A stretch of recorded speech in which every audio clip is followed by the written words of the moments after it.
Let's talk Hindi में आपका स्वागत है। हमने एक वीडियो में बात की थी व्याकरण के बारे में और उसके 3 अंगों के बारे में, वर्ण विचार, शब्द विचार और वाक्य विचार। आज हम इस वीडियो में इन तीनों अंगों को कवर करेंगे और एक एक करके इन तीनों के बारे में जानेंगे। तो आइए हम बात करते हैं सबसे पहले वर्ण विचार की।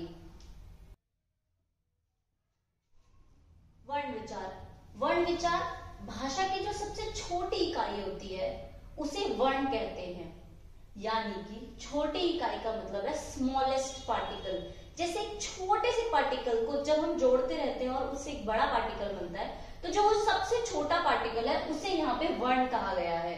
और वर्ण विचार क्या है? विचार, जहां पे हम वर्ण का विचार करते हैं। विचार कैसे करते हैं कि वर्णों का आकार कैसा है, वर्णों को कैसे उच्चारित किया जाता है, उनका उच्चारण क्या है और उनका वर्गीकरण। जब उनका डिवीजन करते हैं कि ये वर्ण ये है और ये वर्ण ये है, वर्णों का वर्गीकरण भी होता है। अब बात करते हैं वर्णों का आकार। जैसे मैंने कहा कि क, ये एक सिंबल है, ये एक साइन है और इसे हम क ही पढ़ते हैं। हम इसे ब नहीं पढ़ते, न नहीं पढ़ते, हम क ही पढ़ते हैं। तो यह वर्ण है, यह वर्ण किसको रिप्रेजेंट करता है? क को।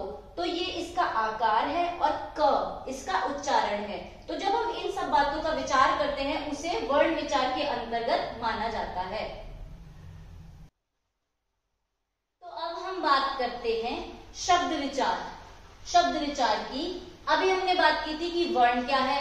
वर्ण भाषा की सबसे छोटी इकाई है और यही इकाई जब आपस में जुड़ जाती है, एक मेल बनाती है, तो उसे शब्द कहते हैं। जैसे कि मैंने यहाँ एक वर्ण लिखा घ और एक वर्ण लिखा र। जब घ और र का मेल हुआ तो बन गया घर, दैट मीन्स होम, हाउस। तो दो वर्णों के मेल से एक शब्द बना घर। अब बात करते हैं कि शब्द विचार क्या है। शब्द विचार जहां पर हम शब्दों के भेद के बारे में विचार करें, उसकी उत्पत्ति के बारे में बात करें कि उसकी उत्पत्ति कहां से हुई है, कहां से ये शब्द बना। उसके बाद उसकी रचना कैसी हुई, किसने उसकी रचना की। कभी कभी ऐसा भी होता है कि हिंदी में बहुत सारे शब्दों को दूसरी भाषाओं से ले लिया जाता है।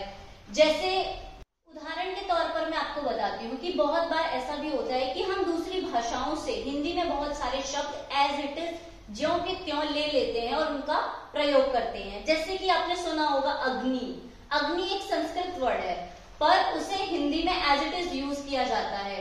वहीं उसका बदला हुआ रूप भी हम यूज करते हैं, जो कि है आग। तो ये दोनों ही शब्द, एक हिंदी का है, एक संस्कृत का है, पर दोनों को ही हिंदी में प्रयोग किया जाता है। तो उसे हम कहते हैं उनकी उत्पत्ति और रचना। अब हम बात करते हैं व्याकरण के तीसरे अंग की, वाक्य विचार। हमने पहले बात की वर्ण की, कि वर्ण क्या है? भाषा की सबसे छोटी इकाई है। वर्णों के मेल से शब्द बनता है और वहीं शब्दों का जब मेल होता है तो वाक्य बनता है। शब्दों के सार्थक मेल से वाक्य बनते हैं। सार्थक का मतलब है सेंसिबल, सेंस जिस सेंटेंस में हो उसे वाक्य कहते हैं।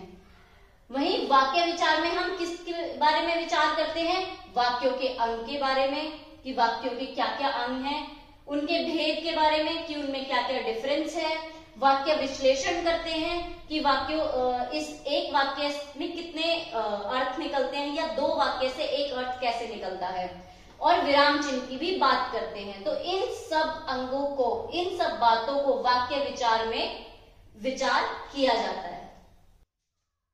तो अभी हमने बात की व्याकरण के 3 अंगों की। अब हम बात करेंगे लिपि की, कि लिपि क्या है, लिपि किसे कहते हैं। भाषा के 2 रूप होते हैं, मौखिक और लिखित। मौखिक वह रूप है जो ध्वनियां हमें सुनाई देती हैं, और जब हम उन्हीं ध्वनियों को एक लिखित रूप दे देते हैं चिन्हों के द्वारा, उसे लिखित कहते हैं।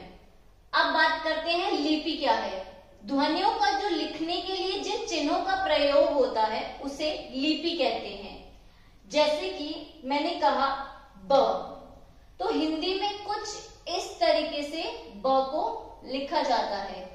वहीं अगर हम बात करें अंग्रेजी की, तो अंग्रेजी में कुछ ऐसे लिखा जाता है। तो ये जो चिन्ह है, ये जो सिंबल है, उसे लिपि कहते हैं, स्क्रिप्ट कहते हैं।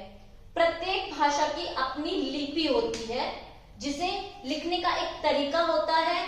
और जैसा कि हम हिंदी में देखते हैं कि हम लेफ्ट टू राइट लिखते हैं, पर हम देखते हैं कि फारसी में उसे राइट टू लेफ्ट लिखा जाता है और चिन्ह भी अलग होते हैं। तो इससे पता चलता है कि जो लिपि है वो हर भाषा की अलग होती है, यूनिक होती है। तो आइए हम कुछ भाषाओं की लिपि को पढ़ते हैं। तो आप देख रहे होंगे कि यहाँ मैंने कुछ भाषाओं को लिखा है और साथ में उनकी लिपि लिखी है। हिंदी को देवनागरी में लिखा जाता है, अंग्रेजी को रोमन में, पंजाबी को गुरुमुखी में लिखा जाता है, वहीं उर्दू को फारसी में, रूसी को सिरिलिक में लिखा जाता है और अरबी को अरबी में। वहीं स्पेनिश, फ्रेंच, जर्मन जैसी भाषाओं को रोमन लिपि में लिखा जाता है। आप कुछ भाषाओं को गूगल सर्च कर सकते हैं और उनकी लिपि जान सकते हैं। तो किड्स, ये थी हमारी आज की वीडियो। मिलते हैं नई वीडियो में नए टॉपिक के साथ। तब तक इसका रिवीजन करिए, पढ़िए, समझिए। अगर कोई प्रॉब्लम है तो कमेंट कीजिए और आपको जवाब जरूर मिलेगा। तब तक के लिए बाय बाय।